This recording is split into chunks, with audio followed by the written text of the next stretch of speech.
Welcome to the Queen's English, and this edition is Black Gay Man in America. And I am joined by Kirven and Douthit-Boyd, LaMar Baylor, and Antonio Douthit-Boyd.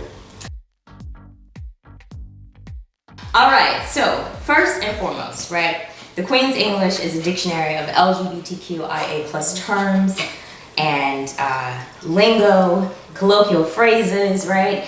And so I start by saying, who are you? How do you identify yourself? What words do you use to identify yourself? Let's start with Kirven.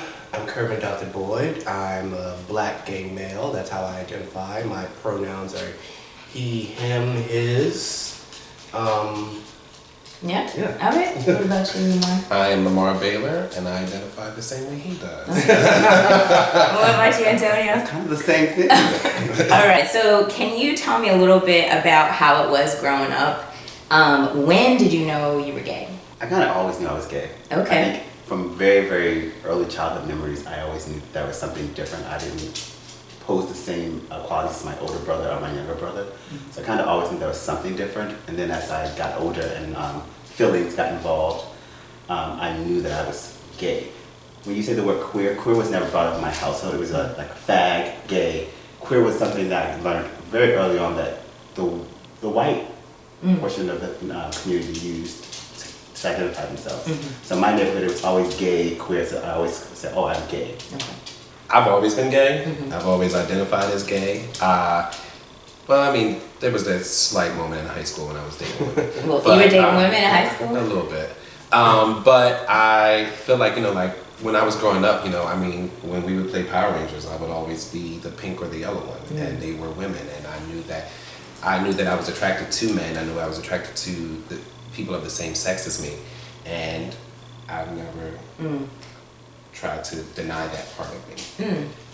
I think I always knew that I was different, but there was a point in time when I was in a relationship with a young lady. Even in that time, like I knew that like I loved her and like we had a really special bond, but there was something still very different about me, and it wasn't until I actually got around other like black gay men when I started like my dance training in New York, that I was like around other young men that were so much like me that I understood what it was. It wasn't only like my identity, but it was an entire culture. Mm-hmm. You know what I mean? When was the time that you were able to see someone who looked like you, and did they become a role model? Like, was there a black gay man that you connected with that kind of helped you navigate your journey? I think for me in high school, there were boys who were out, but in my family, you teach them, you didn't speak to them. Like, even me as a gay man, I kind of shied away from even hanging out with them because I knew what bringing them home to my mom would do and cause, like, all kinds of friction. So I shied away from, like, even looking at them as role models. I kind of, like, those are people my mom said I do not want to be like, even though I knew I had feelings inside of me. Mm-hmm. Not until I got to GTH and I met Arthur Mitchell, and he's this distinguished, like, still to this day, I don't think he ever came out as gay, but he was this distinguished man who everyone assumed he was gay, that I was like, oh, I want to be like that man when I grow up. So that's the first time that there was someone who could like be a role model in that way for me. I think all my years, like, I never openly said like I was gay. I never said like, you know what, I'm gay until I got to high school. Okay. Until I got to my second high school, my performing arts high school, because there it felt like everyone was accepted and everyone had a chance to actually figure out how they identified or even just live their truth in who they are and who they wanted to be. And so that was the first time I got to see like people my age celebrating other gay people and how they choose to live. And so it was very eye-opening, but it wasn't until I got to college is when I met when I had other gay role models who were not my peers. Okay. When I got to college is when I actually had professors and I knew other dance teachers and dance directors who were openly gay and celebrated that and lived that and owned it. So there's a term also, gay dad or gay father. And actually this was a term that I learned more about from you, Lamar. Yeah. When I first started to learn about the gay, like the LGBTQIA plus community.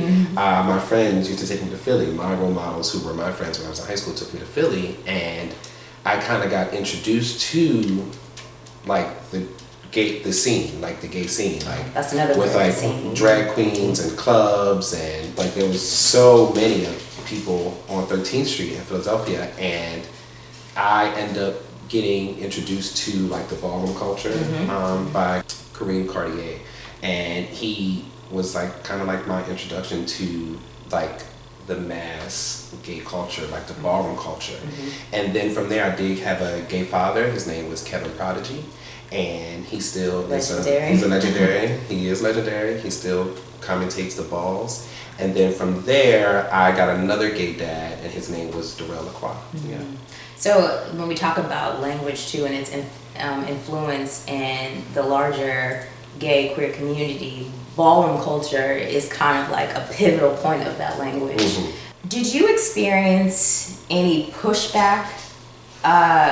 Did you experience like those who kind of denied you because of your sexual orientation? My mom, my uncles, even though like some of my uncles molested me as a child, I was still the gay one, and they were not the gay ones. It took a long time to let other black gay men into my like trust. As a young boy, because I was already labeled as the queer boy or the boy who was walking differently or like soft-spoken, I was always picked on very early on. So then like as I got older and my mom was going through her struggles, I would be left at my aunt's house a lot. So overnight things would happen. I had like 2 or 3 uncles molesting me as children. But I didn't think anything of it. I just thought, oh, I didn't dislike it because I was curious about my sexuality, and I knew that it was wrong. But I never spoke on it to anyone until like my husband. Like, he knows about those stories. But Did you feel like if you did speak about it, that you would be heard? no, I was already labeled as the gay one, so no one would have like.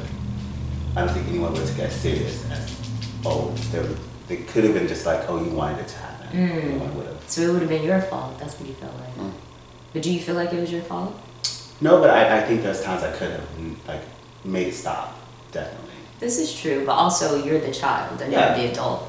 So I hope that, of course, there's healing and forgiveness. And you said that, well, let's introduce, they are husbands. I'm happy that you were able to open up, to Kirven about it. But I know that's something that we're always working through within self. But I hope that I can affirm to you to say that that was not your fault, and that if you were to have spoken up, I hope that someone would listen and respected you, respected your innocence, respected your childhood, right? Because that wasn't your fault. That was not your fault. You were learning. You know what I mean? Like, But I think for a lot of young black men, we take it on as our fault because we've already been stigmatized as gay is wrong, faggot this and that. And our parents try to protect us from the outside world. Well, my mom tried to protect me from that. So I always thought if I went to her and said that, I was just giving in to everything that she was, all the hatred that she had for homosexuals. interesting. Wow. Thank you for sharing that. I want to say words to you, or a phrase, and I want you to tell me how that makes you feel. I want to possibly tell me like what your experience with it and how you navigate through it. So the phrase or the words: black, gay, man in America. What do you feel? Fearless. Tortured and confused. Okay, so I'm gonna have to dissect the phrase, okay? Because there is the being black male in America, and then there is the being gay in America, and then there is the being black and gay in America. So it's like this whole, like, kind of have to unpack Layers. in so many layers. First of all, like the being black and male in America, we see exactly what's happening to black men in America right now. Like it's in our faces every single day. And now with technology, like it's actually making it even worse because it's almost like we're reverting back to the times when, like, you would see bodies hanging from trees, when you scroll on your Instagram Live or your Facebook Live or something, you literally see a young man being gunned down, because he's running through a neighborhood. what is happening? You know what I mean? So like that just alone is like being black and male in America. There's fear there, but then there's also this feeling of like responsibility for what that is, just like for yourself and your well-being, and like showcasing yourself in a way. It's like it almost brings this performative aspect to black maleness. You know what I mean? And it's like it's something that we shouldn't have, hoops that we shouldn't have to jump through, but unfortunately because of the climate of and like what's happening right now, like we kind of have to do that. You know what I mean? Like you know, and then being black and gay in America, like, okay, it's again like that performative aspect. You know, I can give you credentials, so to speak. I'm married. I'm educated. I make a good living. Like you can check all these boxes to have like society look at you in a certain way, which again is something that we should not have to do. All right, I was gonna say. So are you doing this for yourself? Or is this a massive? Everything that I do is for me, is for us, mostly for us. You know what I mean? And so, you know, I do things because I'm passionate about them. I pursued a career in the arts because I was passionate about that, and this was my path, and I found these things. It just so happens that from the outside looking in, that I also check all of the, you know, all of the boxes, so to speak. I feel like some of what you said is just America in general. Right. It's our country. Exactly. You have to check the boxes to say I have achieved all of these things. Like, and that comes from the white privilege that is America. That reason why, even as a black person, you have to say I've done all of these things to feel relevant in America, regardless if we're black or gay. It's just how America is set up for success, whatever that is. Or for the what is the measure of success, and what is the measure of male success, right? Because that's different from community to community, you know, and it's all because of the underlying, like, you know, isms that are embedded in the fabric of this culture, of this country. Then you add black on top of that, you get a whole different. How do you navigate as a black man through white spaces, particularly like what's the difference between like gay black spaces versus white gay spaces? Well, girl, let's say the real thing. Okay. Black gay spaces, don't get me wrong, black gay spaces are fun, but also white gay ones are as well. But I feel like, you know, like there's something about when you don't have to try, or I am around other black gay men, I feel accepted. Like I feel accepted. Whereas though, when I'm navigating white spaces, when I'm navigating gay white spaces, I feel objectified. It's a questioning like, why are you here? How did you get here? You know, like I feel like when I'm in the white gay space, it comes with so much uncertainty from them to me, but also from me to them. Because I feel like they're looking at me like, how did you get here? You know, like, and you're like, why exactly? Why are you here? Why are you here? I feel invisible, so I can have a great time without worrying about what I have on, who I'm talking to, who I'm with, what I'm doing at that particular time.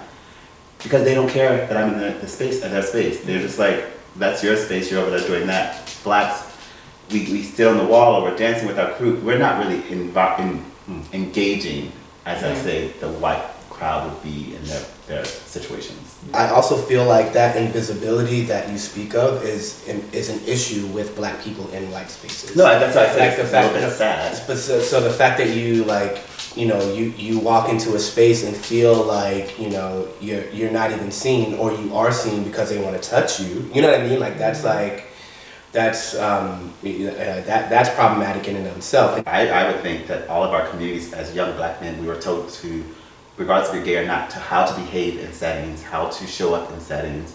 And so as we go into these white or black environments, we go in, assess the environment, and then we say, okay, I can put my shoulders down.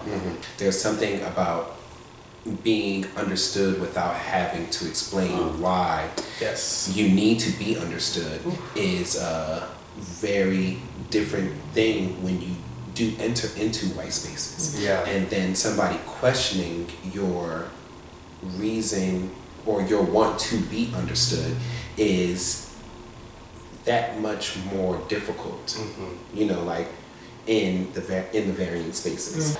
We talk about this invisible idea, right? It's a normative, but a normative that is focused on a majority, right? So whether the majority be white, right, or whether the majority be white gays, right? So we talk about homonormativity, right? And based on like race and class and gender and sexuality, you know, and the homonormativity of the larger LGBTQIA plus community seems to be white, gay, males, middle class, right? And it's like, so this invisibleness that you talk about is maybe happens because you are not white, gay, male, middle class, right?